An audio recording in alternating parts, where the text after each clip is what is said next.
When I say that I love Lovecraft, I am always talking about him. Never him. Okay? Good Lovecraft, bad Lovecraft.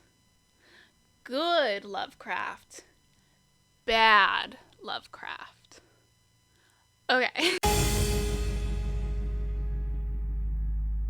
Hey, it's Cecil, and it's Monday, and it has been a while since we've talked about ships.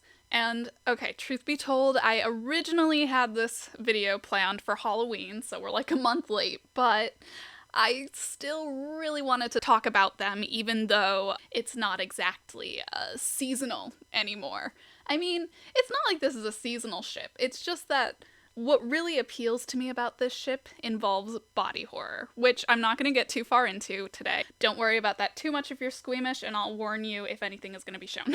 The characters in question are John Steinbeck and Howard Phillips Lovecraft.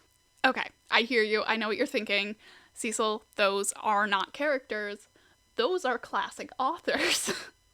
To which I say yes, and also no. So there's this anime called Bungo Stray Dogs, and in the anime, every single one of the main characters, or of like just the important characters in general, is named after an author, whether it be from American literature, British literature, Japanese literature, etc. Obviously, there's a great deal of creative liberties taken when portraying the characters in the show, but it is a really interesting concept.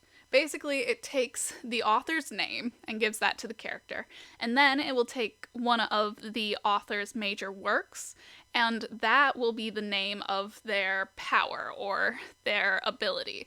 In Bungo Stray Dogs, there's these, like, basically super-powered humans, and it's not the most common, but it's not completely uncommon either, and there's like 3 different agencies of these powered people. It's a really good show, and I definitely recommend it. There is some dark humor in it, so, you know, be old enough to watch it. But other than being just, like, really good, I think that it also does a pretty nice job at, like, balancing a love letter to canon with death to the author. I don't know. It's really well put together, I think. And if you're a literature nerd, if you like crime shows, if you like powered people shows, this is the one for you. What I love about Steinbeck and Lovecraft's characters, specifically in the show, is that their characters seem to really capture the balance between these two concepts. And of course, I love them together because I'm pretty sure that every time we see one of them,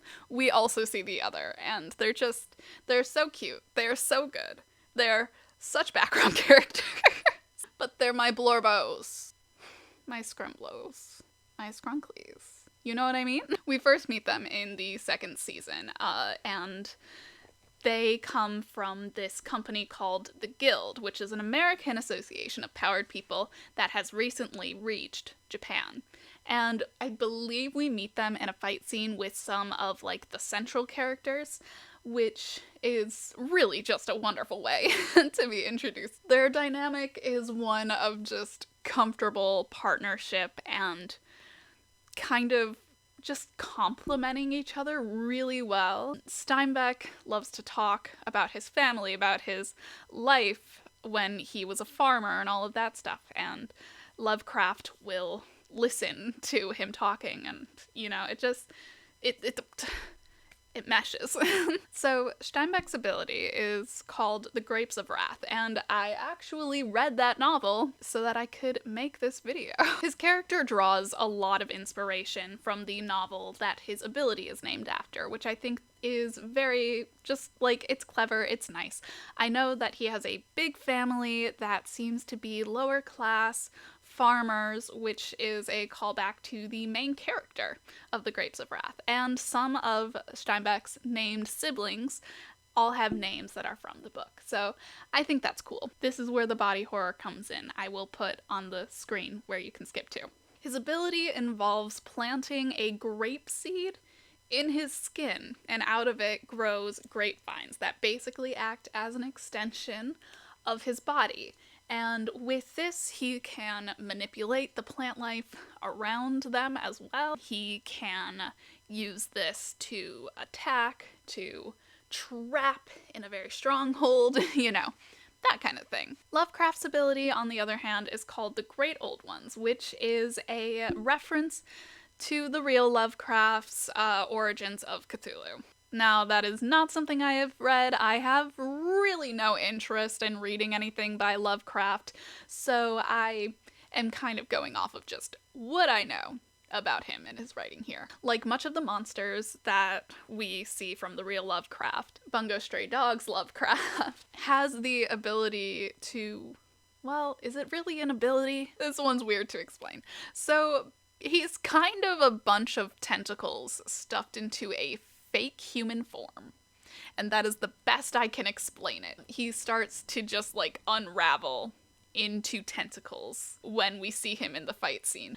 There's something about the like, I don't know, the way that their powers are like similar and yet so different, and they just like work together really well. I don't know. First his limbs start to turn into tentacles, and then the rest of him does, and then he's just this gigantic monster, and you're like, where did that even come from? And then when one of the characters, Dazai, touches him to make his ability stop, because that's Dazai's power, it doesn't do anything. Because Lovecraft probably isn't a human, so why would it work on him?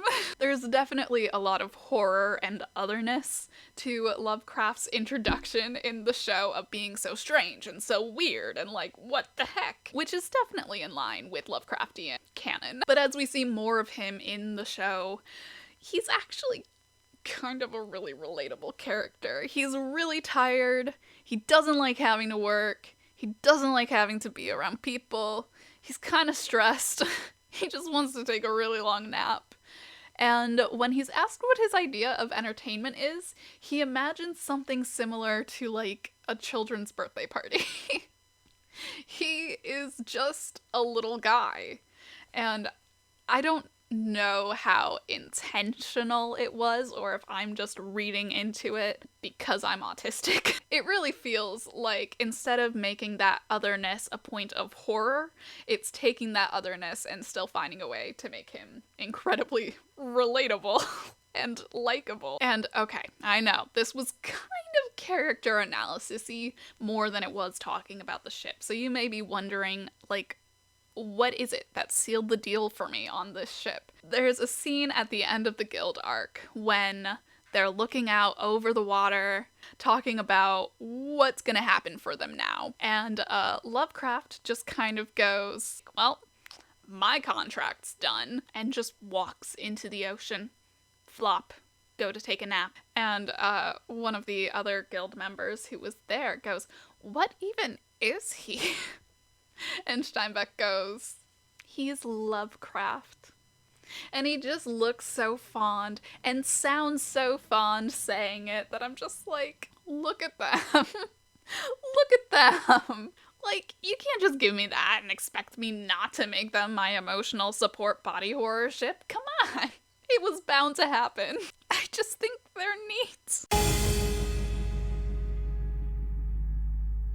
Thank you for sticking around and listening to me talk about my little guys. I really, really appreciate it. But if you like this video, go ahead and give it a thumbs up and leave a comment below if there are any other fandoms that you might want to maybe hear about my ships from, and why, and who, and what. I would say that my biggest fandoms and fixations would probably be Haikyuu, Ace of the Diamond, Genshin Impact, and Bungo Stray Dogs. I like My Hero Academia too, but you would have to pay me money to get me to share my opinions about it on the internet.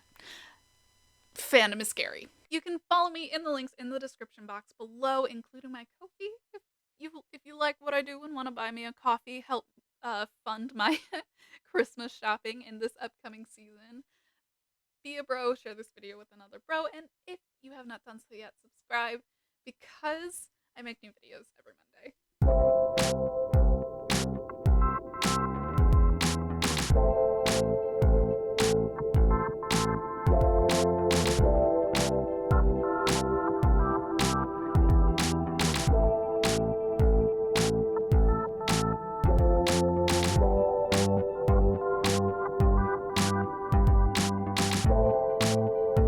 you.